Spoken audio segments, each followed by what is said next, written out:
Hello friends, welcome to my channel study for you. So guys, जैसा कि आज जो आपका रेलवे आरपीएफ का 9 दिसंबर के फर्स्ट शिफ्ट का एग्ज़ाम हो गया है दोस्तों, जिसका जो है मैं आपको बिल्कुल 100% एक्यूरेट आंसर के साथ जो है इस वीडियो में बताऊँगा। तो देख लेते हैं कि किस प्रकार के जो है आज आपके 9 दिसंबर के फर्स्ट शिफ्ट के एग्ज़ाम में जो है प्रश्न पूछे गए हैं। उससे पहले एक बात और दोस्तों कि जिन्होंने भी अगर चैनल को सब्सक्राइब नहीं किया है तो रेलवे आरपीएफ एग्ज़ाम से रिलेटेड पल पल की अपडेट के लिए जो है चैनल को सब्सक्राइब ज़रूर कर दीजिएगा और बगल में ही आपको एक बेल आइकन यानी घंटे का निशान भी दिख रहा होगा, तो आप उसे भी जो है ज़रूर प्रेस कर दीजिएगा। तो चलिए वीडियो को स्टार्ट करते हैं। तो आपका पहला क्वेश्चन आया था कि according to the 2011 census which state had the lowest literacy rate in India, यानी 2011 की जनगणना के अनुसार सबसे कम साक्षरता दर वाला जो है राज्य कौन सा है। जहां पे ऑप्शन में आपका बिहार जो वो नहीं दिया गया था, आपके ऑप्शन में जो आपका हरियाणा, उत्तराखंड, इसके अलावा अरुणाचल प्रदेश और मेघालय, ये 4 ऑप्शन जो है आपके दिए गए थे। तो देखिए मैं आपको बता दूं कि 2011 की जनगणना के अनुसार सबसे कम साक्षरता दर वाला जो राज्य है ना, ये आपका बिहार राज्य है। बिहार राज्य का जो लिटरेसी रेट रहा था ये आपका 61.8% रहा था, जहां पर पुरुष साक्षरता दर जो है बिहार का ये आपका 71.20% रहा था और महिला साक्षरता दर जो है ये आपका 51.50% रहा था। लेकिन ऑप्शन में आपका बिहार नहीं दिया गया था। तो देखिए बिहार के बाद सबसे कम साक्षरता दर वाला जो राज्य है ना, ये आपका अरुणाचल प्रदेश है और अरुणाचल प्रदेश का जो आपका लिटरेसी रेट है ना, ये ऑलमोस्ट आपका 66.8% रहा था। तो अरुणाचल प्रदेश आपका यहाँ पे करेक्ट आंसर होगा। इसके बाद आपका सबसे कम अरुणाचल प्रदेश के बाद जो है सबसे कम जो साक्षरता दर वाला राज्य रहा था ना, ये आपका राजस्थान राज्य रहा था। राजस्थान राज्य का जो लिटरेसी रेट है ना, ये आपका 67.1% रहा था। तो ये फैक्ट भी आप ध्यान में रखिएगा। तो ऑप्शन के अकॉर्डिंग जो है अरुणाचल प्रदेश आपका करेक्ट आंसर होगा। इसके अलावा 2011 की जनगणना से जो है आपके लगातार प्रश्न पूछे जा रहे हैं। तो देखिए 2011 की जनगणना में भारत का जो कुल साक्षरता दर रहा था ना, ये आपका 74.04% रहा था, जिसमें अगर पुरुष की साक्षरता दर की बात कर ले तो ये आपका 82.14% रहा था। महिलाओं की जो साक्षरता दर है ना, ये आपका 65.46% रहा था और सबसे अधिक साक्षरता दर वाला राज्य अगर पूछा जाए तो ये आपका केरल का रहा था। केरल का जो लिटरेसी रेट है ना, ये आपका 93.91% रहा था। उसके बाद आपका लक्षद्वीप का रहा था। अगर यूटी में पूछा जाए कि सबसे अधिक जो आपका साक्षरता दर है ना, ये किस केंद्र शासित प्रदेश का रहा था, तो ये आपका लक्षद्वीप का रहा था। ये आपका 92.28% रहा था और तीसरे स्थान पे जो ये आपका मिजोरम राज्य रहा था। मिजोरम राज्य का जो साक्षरता दर है ना, ये आपका 91.58% रहा था। तो ये सारे फैक्ट जो आपको ध्यान में रखना है। इसके अलावा 2011 की जनगणना की बात कर ले तो ये जो आपका 15वीं जनगणना था और स्वतंत्र भारत का जो है ये आपका 7वीं जनगणना था। और इसका आपका जो है क्या रहा था, तो हमारी जनगणना हमारा भविष्य जो है ये आपका 2011 की जनगणना का जो है ये आपका आदर्श वाक्य रहा था। नेक्स्ट क्वेश्चन आपका यहाँ पर रहा था कि to safeguard public property and the abjure violence is fundamental duties which contained in article of the Indian Constitution, यानी सार्वजनिक संपत्ति की रक्षा करना और हिंसा का त्याग करना एक मौलिक कर्तव्य है जो भारतीय संविधान के किस अनुच्छेद में जो ये आपका निहित है। तो देखिए सार्वजनिक संपत्ति की रक्षा करना और हिंसा का त्याग करना ये जो आपका अनुच्छेद 51A के जो है क्लोज आई में जो ये आपका कहा गया है, तो अनुच्छेद 51A का क्लोज आई आपका यहाँ पे करेक्ट आंसर होगा। इसके अलावा अगर फंडामेंटल ड्यूटीज यानी मौलिक कर्तव्य की बात कर ले तो देखिए मौलिक कर्तव्य का जो वर्णन है ना, ये आपके संविधान के भाग 4A में और अनुच्छेद 51A में जो वो किया गया है। और ये मौलिक कर्तव्य को जो है ये आपके स्वर्ण सिंह समिति के सिफारिश पर जो है 42वें संविधान संशोधन अधिनियम जो कि आपका 1976 में हुआ था, और इस संशोधन अधिनियम के तहत जो है हमारे हमारे संविधान में 10 मौलिक कर्तव्यों को जो वो जोड़ा गया था और वर्तमान में हमारे मौलिक कर्तव्यों की संख्या कितनी है, तो ये आपका 11 मौलिक कर्तव्य है। और 11वां मौलिक कर्तव्य जो है ना, ये आपका 86वें संविधान संशोधन जो कि आपका 2002 में हुआ था, इसके माध्यम से जो है 11वां मौलिक कर्तव्य को जो वो जोड़ा गया था। इसके अलावा एग्जाम में यहाँ से एक प्रश्न पूछा जाता है कि जब आपका मौलिक कर्तव्य को जोड़ा गया था, 10 मौलिक कर्तव्य को जोड़ा गया था, उस समय भारत के प्रधानमंत्री कौन थी? तो देखिए, जब 10 मौलिक कर्तव्यों को जोड़ा गया था ना, उस समय भारत की जो प्रधानमंत्री थी ये आपके इंदिरा गांधी थी। लेकिन कभी कभी एग्जामिनर आपका टेस्ट लेता है कि जब आपका 11वां मौलिक कर्तव्य जोड़ा गया था, उस समय भारत के जो प्रधानमंत्री थे ये कौन थे? तो जैसा कि आपको पता है कि 11वां जो फंडामेंटल ड्यूटीज है, ये आपका 86वें संविधान संशोधन जो कि आपका 2002 में हुआ था और इसके माध्यम से जो आपका जोड़ा गया था। और इस समय जो भारत के प्रधानमंत्री थे ना, ये आपके अटल बिहारी वाजपेयी थे। तो ये फैक्ट भी आपको ध्यान में रखना है। इसके अलावा अनुच्छेद 51A में जो है आपके कुल 11 मौलिक कर्तव्य का वर्णन जो वो किया गया है और वो 11 मौलिक कर्तव्य को देख लेते हैं। तो देखिए, अनुच्छेद 51A के क्लोज ए में आपका कहा गया है कि भारतीय संविधान का पालन करें और राष्ट्रीय ध्वज और राष्ट्रगान के साथ साथ संविधान के आदर्शों और संस्थानों का जो है वो सम्मान करें। ये जो आपका अनुच्छेद 51A के जो है क्लोज ए में जो है ये आपका कहा गया है। वहीं अगर क्लोज बी की बात कर ले तो देखिए, क्लोज बी में आपका कहा गया है कि स्वतंत्रता के लिए राष्ट्रीय संघर्ष को प्रेरित करने वाले महान आदर्शों का पालन करें। ये जो आपका क्लोज बी में जो वो कहा गया है। वहीं अगर तीसरे मौलिक कर्तव्य की बात कर ले तो इसमें आपका कहा गया है कि भारत की संप्रभुता, एकता और अखंडता को बनाए रखे और उसकी रक्षा करे। ये जो आपका तीसरा मौलिक कर्तव्य है। चौथा मौलिक कर्तव्य है कि देश की रक्षा करे और आवश्यकता पड़ने पर राष्ट्रीय सेवाएं भी जो वो प्रदान करे। ये जो हमारा चौथा जो वो मौलिक कर्तव्य है। वहीं अगर पांचवें मौलिक कर्तव्य की बात कर ले तो इसमें आपका कहा गया है कि धार्मिक, भाषाई और क्षेत्रीय या फिर अनुभागीय विविधताओं से पूरे भारत के सभी नागरिकों के बीच जो है सद्भाव और सम्मान बंधुता की भावना को बढ़ावा देना और महिलाओं की गरिमा के लिए अपमानजनक प्रथाओं का त्याग करना। ये जो आपका पांचवा मौलिक कर्तव्य में कहा गया है। छठे मौलिक कर्तव्य में जो है देश की मिश्रित सांस्कृतिक की समृद्ध विरासत को जो है महत्व दे और इसका संरक्षण करे। ये जो आपका छठा मौलिक कर्तव्य है। सातवां जो मौलिक कर्तव्य है ना, ये आपके वनों, झीलों, नदियों और वन्य जीवन सहित प्राकृतिक पर्यावरण का संरक्षण और सुधार करे। साथ ही साथ जीवित प्राणियों के प्रति दया की भावना बनाए रखे। ये जो आपका सातवां मौलिक कर्तव्य है। आठवां मौलिक कर्तव्य में कहा गया है कि वैज्ञानिक सोच, मानवतावाद तथा जिज्ञासा एवं सुधार की भावना को विकसित करें। ये जो आपका आठवां मौलिक कर्तव्य है। नौवां जो मौलिक कर्तव्य है ना, ये आपका सार्वजनिक संपत्ति की रक्षा करें और हिंसा से दूर रहे। ये जो आपका नौवां मौलिक कर्तव्य है। 10वां जो मौलिक कर्तव्य है ना, ये आपका व्यक्तिगत और सामूहिक गतिविधियों के सभी क्षेत्रों में उत्कृष्टता की दिशा में प्रयास करें ताकि राष्ट्र जो है लगातार प्रयास और उपलब्धि के उच्च स्तर तक जो है ये आपका पहुंच सके। ये जो आपका 10वां मौलिक कर्तव्य है। और ये आपका लास्ट 11वां मौलिक कर्तव्य है ना, ये आपका कहा गया इसमें कि 6 से 14 वर्ष की आयु के बीच बच्चे या फिर प्रतिपालक को शिक्षा के अवसर प्रदान करें। ये जो आपका 11 मौलिक कर्तव्य है। तो ये सारे मौलिक कर्तव्य को जो है आपको ध्यान में रखना है। नेक्स्ट क्वेश्चन आपका यहाँ पर आया था, ओणम भारत के किस राज्य में जो है मनाया जाने वाला एक त्यौहार है? तो देखिए, अगर ओणम की बात कर ले तो ये जो आपका केरल राज्य में जो है इस त्यौहार को जो वो मनाया जाता है। तो केरल आपका करेक्ट आंसर होगा। और देखिए, ये जो आपका ओणम त्यौहार है ना, इसे खास तौर पर जो है मलयाली समुदाय के द्वारा जो है इस त्यौहार को मनाया जाता है। और किसके याद में जो ये मनाया जाता है? तो देखिए, ये जो त्यौहार है ना, ये राजा महाबली के पौराणिक वापसी की याद में जो है इस त्यौहार को जो वो मनाया जाता है। और ये जो आपका ओणम जो त्यौहार है ना, ये कितने दिनों तक मनाया जाता है? तो ये आपका 10 दिनों तक जो वो चलता है। तो ये पॉइंट भी आप ध्यान में रखिएगा। इसके अलावा एग्जाम में यहाँ से एक प्रश्न पूछा जाता है कि केरल में मकर संक्रांति के दौरान कौन सा एक वार्षिक उत्सव जो ये आपका मनाया जाता है? तो देखिए, ये जो आपका मकर विलक्कू है ना, ये केरल के सबरीमाला अयप्पा मंदिर में जो है मकर संक्रांति के दौरान ये जो आपका वार्षिक उत्सव जो ये आपका मनाया जाता है। तो ये फैक्ट भी आप ध्यान में रखिएगा। नेक्स्ट क्वेश्चन आपका यहाँ पर था कि who is the father of the Carnatic music, यानी कर्नाटक संगीत के जो है पितामह के रूप में ये जो है किसे जाना जाता है? तो देखिए कर्नाटक संगीत के पिता के रूप में जो है ये पुरंदर दास को जो वो जाना जाता है। तो पुरंदर दास आपका करेक्ट आंसर होगा। इसके अलावा अगर पुरंदर दास की बात कर ले तो ये जो आपके भगवान कृष्ण के भक्त थे, वैष्णव कवि, संत और समाज सुधारक भी थे। इसके अलावा एग्जाम में यहाँ से एक प्रश्न पूछा जाता है कि कर्नाटक संगीत के त्रिमूर्ति जो है ये किसे माना जाता है? तो देखिए कर्नाटक संगीत के जो त्रिमूर्ति है ना, ये आपके त्यागराज, इसके अलावा श्यामा शास्त्री और मुथुस्वामी दीक्षित को जो है ये आपके कर्नाटक संगीत का त्रिमूर्ति जो है वो माना जाता है। तो ये फैक्ट भी आप ध्यान में रखिएगा।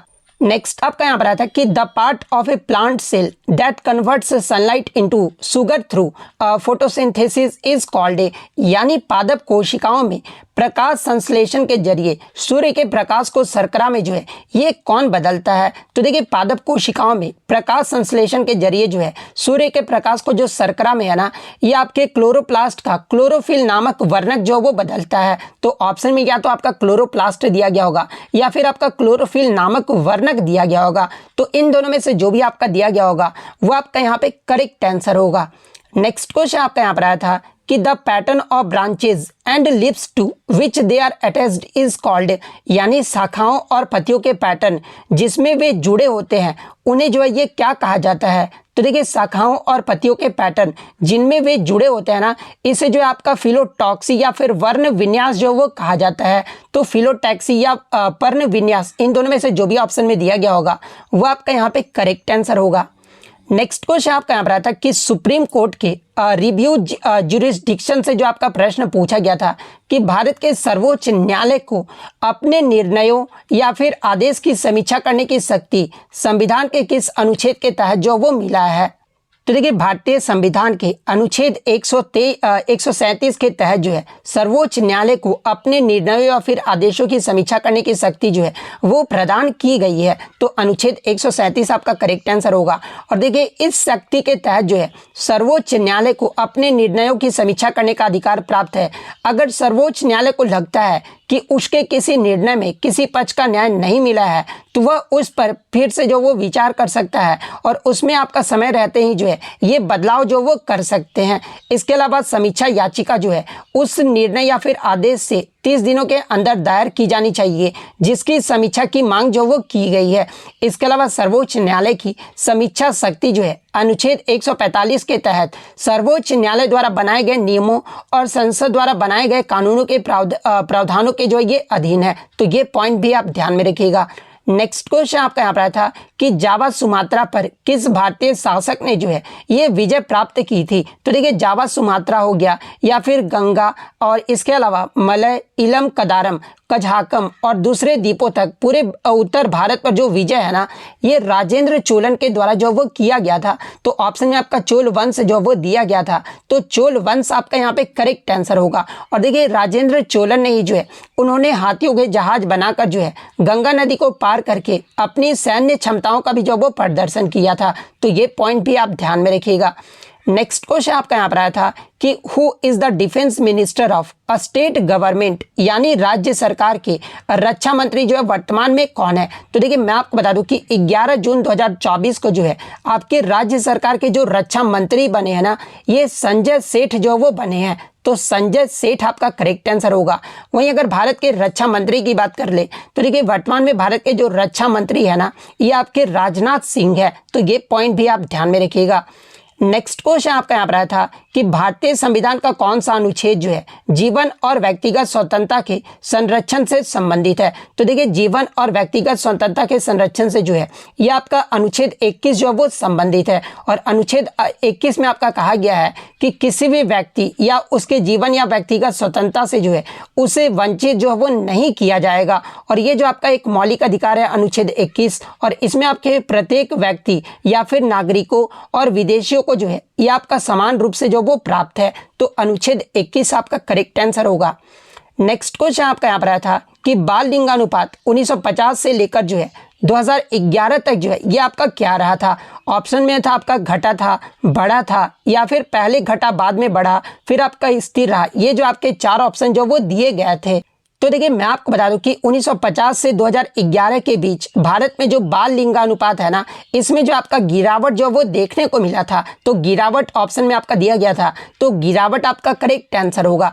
इसके अलावा बात कर ले 2001 की जनगणना में भारत का जो है बाल लिंगानुपात कितना रहा था, तो ये आपका 927 रहा था। 2011 की जनगणना में भारत का जो बाल लिंगानुपात है ना, ये आपका 919 रहा था। इसके अलावा बाल लिंगानुपात की परिभाषा जो एग्जाम में पूछा जाता है, तो देखिए बाल लिंगानुपात का जो परिभाषा होता है ना, वो आपका 0 से 6 वर्ष के बच्चों में प्रति 1000 पुरुषों पर महिलाओं की संख्या को ही जो है ये आपका बाल लिंगानुपात यानी शिशु लिंगानुपात जो है वो कहा जाता है। और ये जो आपका भारत में अगर कुछ लिंगानुपात की बात कर ले, तो देखिए सबसे ज्यादा बाल लिंगानुपात वाला अगर राज्य पूछा जाए, तो देखिए सबसे ज्यादा बाल लिंगानुपात वाला जो राज्य रहा था ना 2011 की जनगणना के अनुसार, ये आपका अरुणाचल प्रदेश में रहा था।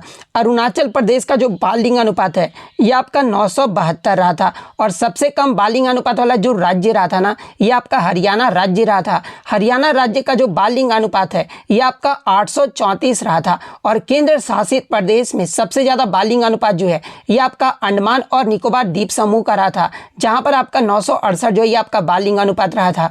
वहीं अगर सबसे कम आपका बाल लिंगानुपात वाला केंद्र शासित प्रदेश अगर पूछा जाए, तो ये आपका दिल्ली का रहा था। दिल्ली में जो बाल लिंगानुपात है ना, ये आपका 871 रहा था। तो ये सारे फैक्ट जो आपको ध्यान में रखना है। नेक्स्ट क्वेश्चन आपका यहाँ पर आया था कि अगर किसी गोले का व्यास 8 सेंटीमीटर है तो उसका कुल पृष्ठीय क्षेत्रफल जो वो क्या होगा। और ये जो आपका मैथ से जो वो प्रश्न पूछा गया था। तो देखिए मैं आपको बता दूं कि कुल पृष्ठीय क्षेत्रफल का जो आपका फॉर्मूला होता है ना, यानी गोले का जो पृष्ठीय क्षेत्रफल का जो फॉर्मूला होता है ये आपका 4πr² होता है। और इस फॉर्मूले पे वैल्यू पुट करके जो है आप इजिली जो इसका सॉल्यूशन जो वो कर सकते थे।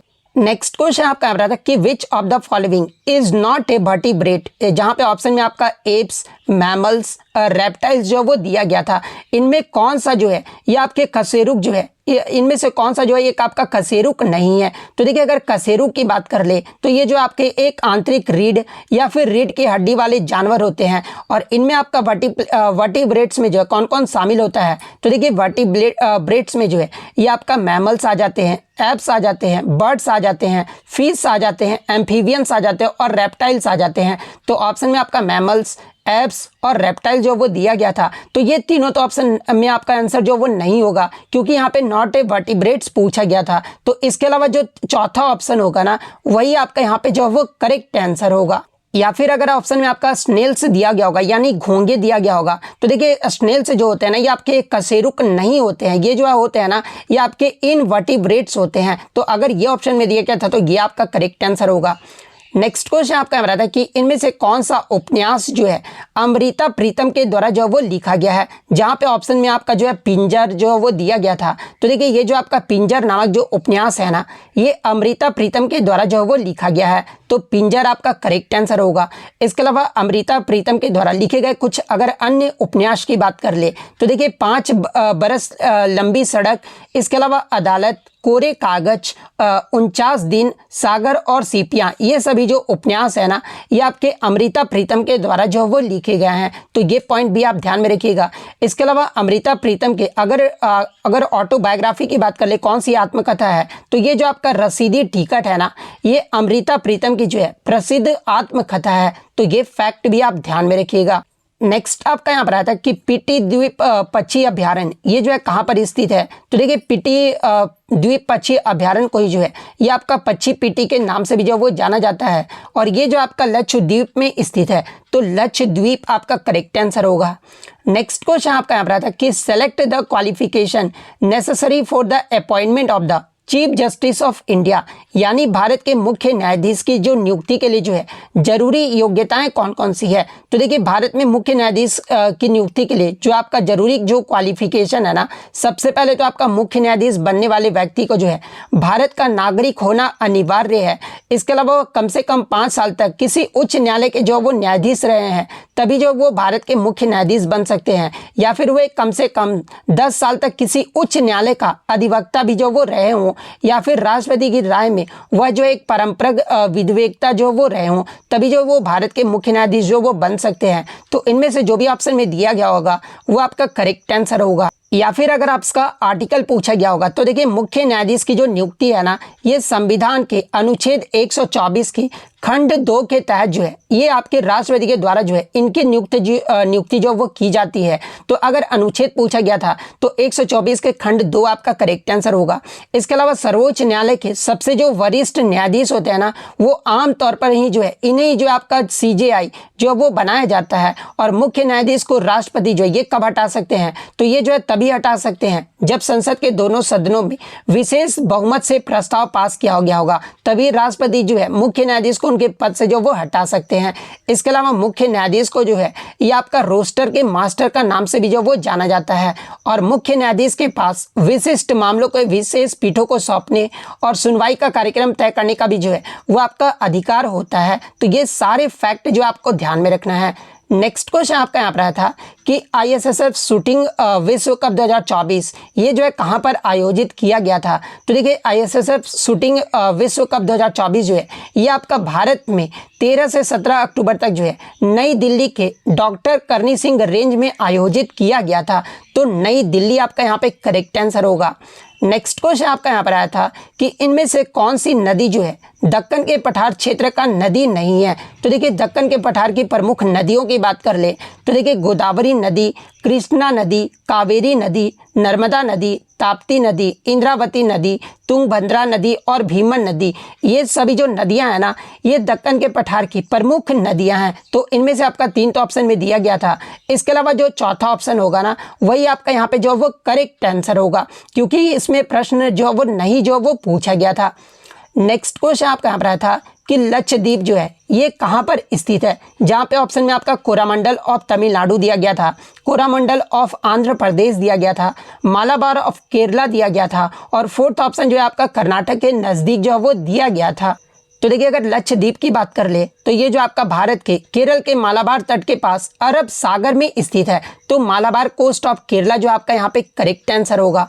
नेक्स्ट क्वेश्चन आपका यहाँ पर आया था कि सूक्ष्म लघु और मध्यम उद्यम मंत्रालय के पोर्टल का जो संचालन है ना ये कौन करता है। तो देखिए सूक्ष्म लघु और मध्यम उद्यम मंत्रालय के जो पोर्टल का संचालन है ना ये आपका MSME के द्वारा जो वो किया जाता है, जिसका फुल फॉर्म आपका ministry of micro small and medium enterprises होता है। तो MSME आपका करेक्ट आंसर होगा। नेक्स्ट क्वेश्चन आपका यहाँ पर आया था कि किस अनुच्छेद के तहत जो है भारतीय निर्वाचन आयोग यानी इलेक्शन कमीशन का जो गठन है ना वो किया गया है। तो देखिए संविधान के अनुच्छेद 324 के तहत जो है भारतीय निर्वाचन आयोग की स्थापना का प्रावधान जो वो किया गया है। तो अनुच्छेद 324 आपका करेक्ट आंसर होगा। नेक्स्ट क्वेश्चन आपका रहा था कि इनमें से कौन सी योजना जो है ग्रामीण क्षेत्रों में रोजगार देने वाली योजना है। तो ऑप्शन में आपका मनरेगा जो वो दिया गया था।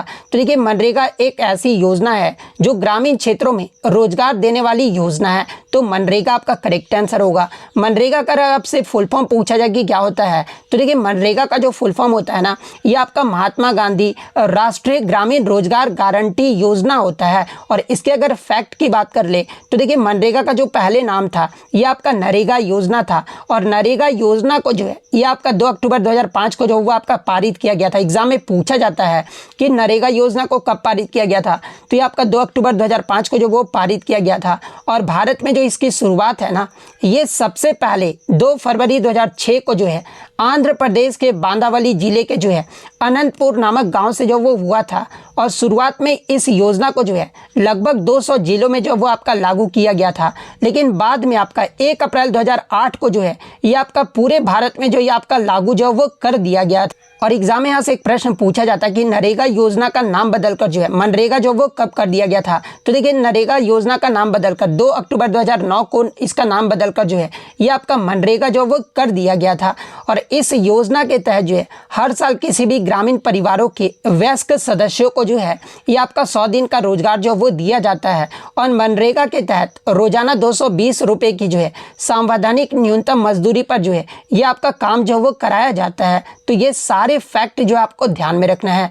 नेक्स्ट क्वेश्चन आपका यहाँ पर आता है कि बनीहट्टी की जो लड़ाई है ना ये कब हुआ था। तो देखिए बनीहट्टी की लड़ाई को ही जो है ये आपका तालीकोटा की लड़ाई या फिर राजसी तंगड़ी की लड़ाई भी जो वो कहा जाता है। और ये जो आपका बनीहट्टी की जो लड़ाई है ना ये आपका 23 जनवरी 1565 को हुआ था। तो 23 जनवरी 1565 आपका करेक्ट आंसर होगा। इसके अलावा बात कर ले बनीहट्टी का जो युद्ध है ये किनके मध्य लड़ा गया था? तो देखिए ये जो युद्ध है ना ये आपके विजयनगर साम्राज्य और दक्कन सल्तनतों के मध्य जो है ये युद्ध जो वो लड़ा गया था। और इस युद्ध में जो है विजयनगर साम्राज्य की जो वो हार हो गई थी और इसी लड़ाई के बाद विजयनगर साम्राज्य का पतन हो गया था और दक्कन की राजनीति का पुनर्गठन भी जो है इसी युद्ध के बाद जो वो हुआ था। और देखिए ये जो आपका बनीहट्टी की जो लड़ाई है ना ये आपके उत्तरी कर्नाटक के बीजापुर से 80 किलोमीटर दूर दक्षिण पूर्व दिशा में स्थित तालीकोटा में जो ये युद्ध जो है ये आपका लड़ा गया था। तो ये सारे फैक्ट जो आपको ध्यान में रखना है। नेक्स्ट क्वेश्चन आपका बता था कि रबी की फसल जो है ये किस महीने में बोई जाती है? तो देखिए रबी की फसल की बात कर ले तो ये जो आपका अक्टूबर से दिसंबर महीने के मध्य जो ये आपका बोया जाता है और इसे काटा कब जाता है? तो देखिए रबी की फसल को जो है ये आपका अप्रैल से जून के महीने में जो है इसे काटा जाता है। और रबी की अगर प्रमुख फसलों की बात कर ले तो देखिए गेहूँ, जौ, मटर, चना, सरसों, अलसी और मसूर ये सभी जो है ना ये आपके रबी की प्रमुख फसलें हैं। तो अक्टूबर से दिसंबर आपका करेक्ट आंसर होगा। नेक्स्ट क्वेश्चन आपका यहाँ पर आया था कि which country became the 104th member of the international solar alliance यानी ISA इन जून 2024। यानी जून 2024 में कौन सा देश जो है अंतर्राष्ट्रीय सौर गठबंधन का जो है ये 100वां पूर्ण सदस्य देश जो वो बना है? तो देखिए ISA का जो आपका 100वां पूर्ण सदस्य है ना ये आपका जून 2024 में पराग्वे देश जो है वो बना है। तो पराग्वे आपका यहाँ पे करेक्ट आंसर होगा। इसके अलावा अगर ISA की बात कर ले तो देखिए ISA का जो हेडक्वार्टर है ना ये कहाँ पर है? तो ये आपका हरियाणा में स्थित है। तो ये फैक्ट भी आपको ध्यान में रखना। और इससे जो आपका कब शुरू किया गया था? तो इसे आपका प्रधानमंत्री के द्वारा 2015 में जो ये आपका शुरू किया गया था। नेक्स्ट क्वेश्चन आपका यहाँ पर आया था कि the Tata group acquired air India in January 2022 for how many crores? यानी टाटा समूह ने जो है जनवरी 2022 में एयर इंडिया को कितने करोड़ में जो है ये आपका अधिग्रहित जो वो किया था? तो देखिए जनवरी 2022 में एयर इंडिया को जो टाटा समूह जो है ना ये आपका 18,000 करोड़ में जो वो अधिग्रहित जो वो किया था। तो 18,000 करोड़ आपका करेक्ट आंसर होगा।